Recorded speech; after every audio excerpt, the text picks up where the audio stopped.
We have some breaking news here.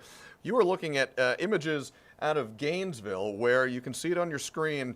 A small airplane made what Gainesville police are describing as an emergency landing on the roadway there. That's at Browns Bridge Road and Pearl Nicks Parkway. The area there closed for that plane crash. You can see it is right in the middle of the road there. Emergency responders, fire, EMS, law enforcement, all on scene. According to Gainesville police, minor injuries have been reported. This is all developing just in the last hour or two, and more information is expected to come out here. What we do know is that it is a single-engine plane. You can see it there, again, making an emergency landing into multiple vehicles, and you can see some of the damage there, on the road in Gainesville. This was an airplane that, according to FAA records, it's a 2010 Beechcraft Hawker G36. It's registered in Lexington, Kentucky.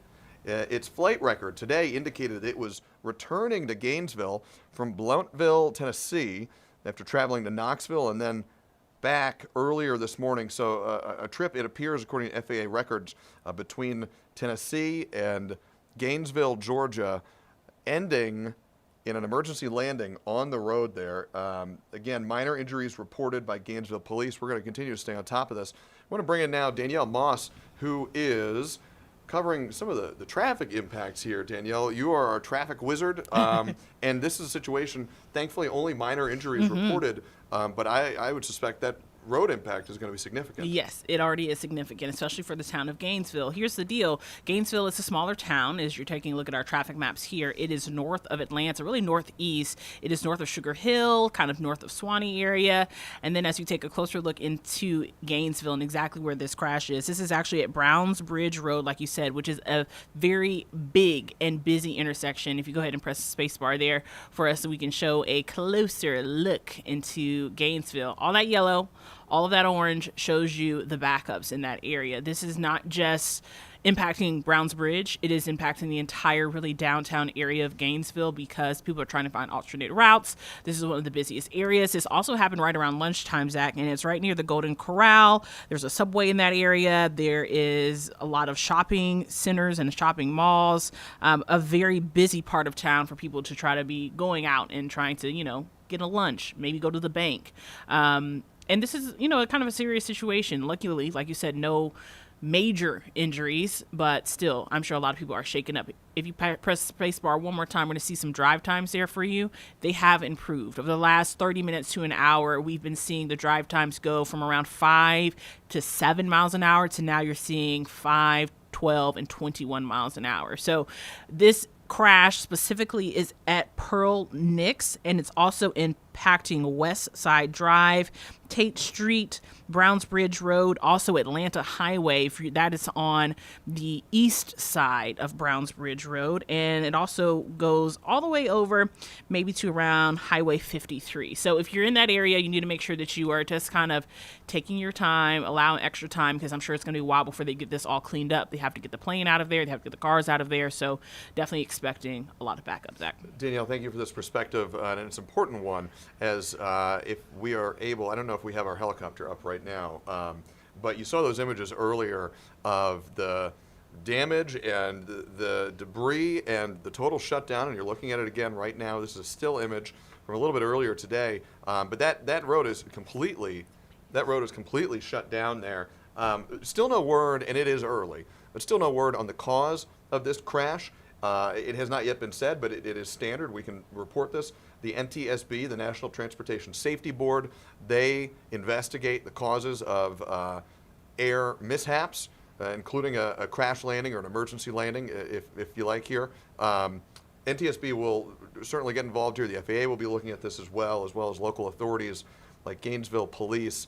Again, to wrap up what we know right now in this continuing, evolving situation, a small aircraft, single-engine aircraft, made an emergency landing in Gainesville just in the last few hours. Minor injuries reported by Gainesville police. Traffic currently shut down, as Danielle just laid out for us. We're going to continue to watch this. Danielle, let's turn now, because we're talking about the traffic here, but you wear many hats for Yes. us. You are also a meteorologist. And I guess this is maybe a good place to segue into this. Were there any, and I'm looking at the pictures, this is a blue sky day. Yes.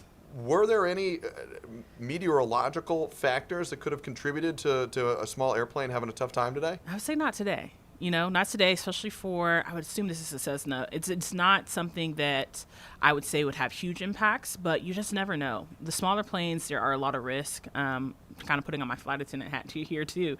There are a lot of risks that go involved with flying, especially with the smaller aircraft. You talk about weight and load. Every pound counts in those smaller aircrafts. You're also talking about any kind of emergency situation that can happen on a larger plane can happen on a smaller plane.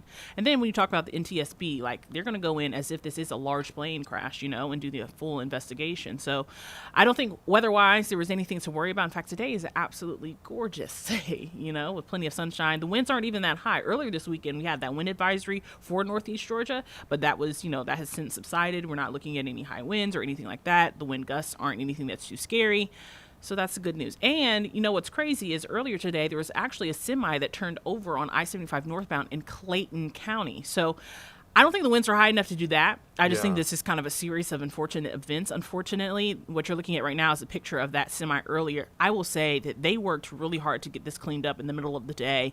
This happened a little bit before noon, I would say, and that tractor trailer was on its side. I saw them tow away the tractor first. They got the semi, the bed of that trailer up, and then out of there. They didn't say what it was carrying, but they got it cleaned up, and now it's back open, which is great news. But man, that was a big traffic incident as well. Yeah, I don't boy. think winds are part of that, Zach, but Yeah. definitely something to look into. And I think you just mentioned something important. I don't want to dwell here because I know we've got a full forecast to get to in a moment, but it is worth pointing out because you just mentioned your flight attendant experience too.